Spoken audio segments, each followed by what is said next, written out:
আজ শেয়ার করব কলমি শাকের নতুন একটি রেসিপি। নাম হলো মুসুরি কলমি। গরম ভাতের সঙ্গে খেতে দুর্দান্ত লাগে।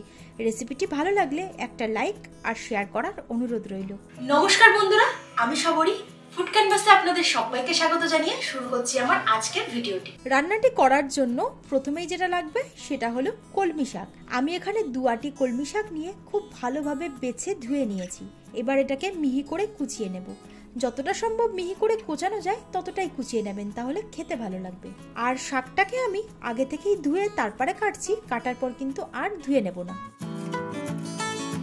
সমস্ত শাকগুলোকে আমি মিহি করে কুচিয়ে নিয়েছি, এটাকে সাইডে রেখে দিলাম। এর সঙ্গে লাগছে 1/3 কাপ মুসুরির ডাল, যেটাকে আমি খুব ভালোভাবে ধুয়ে নিয়ে 1 ঘন্টার জন্য জলে ভিজিয়ে রেখেছিলাম। এবার কড়া গরম করে দিয়ে দিলাম 2 থেকে 3 টেবিল চামচ মতো সরষের তেল।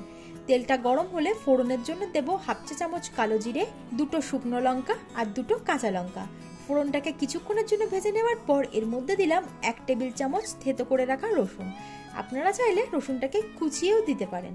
এই রান্নাতে রসুনের ফ্লেভারটা কিন্তু দুর্দান্ত লাগে, তাই অবশ্যই দেবেন।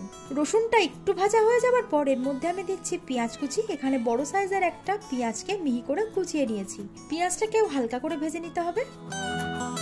পেঁয়াজটাকে একটু ভেজে নেওয়ার পর এর মধ্যে আমি দিয়ে দিলাম কেটে রাখা কলমি শাকটা। স্বাদ মতো লবণ দিয়ে দিচ্ছি আর দিলাম 1/2 চা চামচ হলুদ গুঁড়ো আর 1/2 চা চামচ জিরের গুঁড়ো। আর কিন্তু কোনো মশলা এর মধ্যে লাগবে না। এবার সমস্ত মশলাটাকে শাকের সঙ্গে খুব ভালোভাবে মিশিয়ে নিয়ে মিডিয়াম ফ্লেমে রান্নাটা করতে হবে। কিছুক্ষণ রান্না করার পর দেখতেই পাবেন এর থেকে কিন্তু অনেকটা পরিমাণ জল বেরোবে। আর এই জলটাকে একটু শুকিয়ে নেওয়ার পর এর মধ্যে দিয়ে দেব আগে থেকে ভিজিয়ে রাখা মুসুরির ডাল।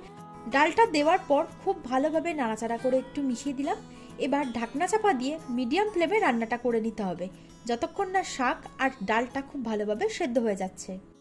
কিছুক্ষণ পর ঢাকনাটা সরিয়ে আবারও একটু নাড়াচাড়া করে দিলাম। এই সময় দেখতেই পাচ্ছেন ডাল এবং শাক দুটোই কিন্তু খুব ভালোভাবে সেদ্ধ হয়ে গেছে। এবারের মধ্যে স্বাদ অনুযায়ী চিনি দিয়ে দিলাম। চিনিটা দিলে টেস্টটা ব্যালেন্স হবে, তবে চিনি দিতে যদি অপছন্দ হয় তাহলে স্কিপ করতে পারেন।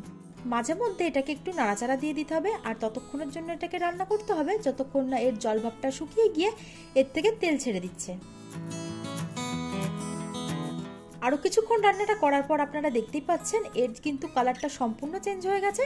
আর এর মধ্যে যে ভিজে ভাব বা জলজলে ভাবটা ছিল সেটাও কিন্তু শুকিয়ে গেছে। এবার আমি এর মধ্যে দিয়ে দিচ্ছি 3-4টে কাঁচা লঙ্কা। লঙ্কাটা দিলে ফ্লেভারটা খুব সুন্দর আসবে। লো ফ্লেমে মিনিট খানেকের জন্য রান্নাটা করার পর ফ্লেমটাকে এবার বন্ধ করে দেব। কলমি শাক আমরা সাধারণত ভাজা করে তো খাই, আপনারা অন্তত একবারের জন্য এইভাবে বানিয়ে দেখুন, খেতে কিন্তু অসাধারণ লাগে। আজকের রেসিপিটি যদি আপনাদের ভালো লাগে তাহলে অবশ্যই একটা লাইক আর শেয়ার করার অনুরোধ রইল। আমার চ্যানেলের নতুন বন্ধুরা চ্যানেলটা সাবস্ক্রাইব করে নেবেন। আপনারা যদি আমার এই ভিডিওটাকে ফেসবুক থেকে দেখে থাকেন তাহলে আমার ফেসবুক পেজটাকেও ফলো করে দেবেন। আজকের মতো এখানেই শেষ করছি। দেখা হচ্ছে নতুন একটা ভিডিওর সঙ্গে।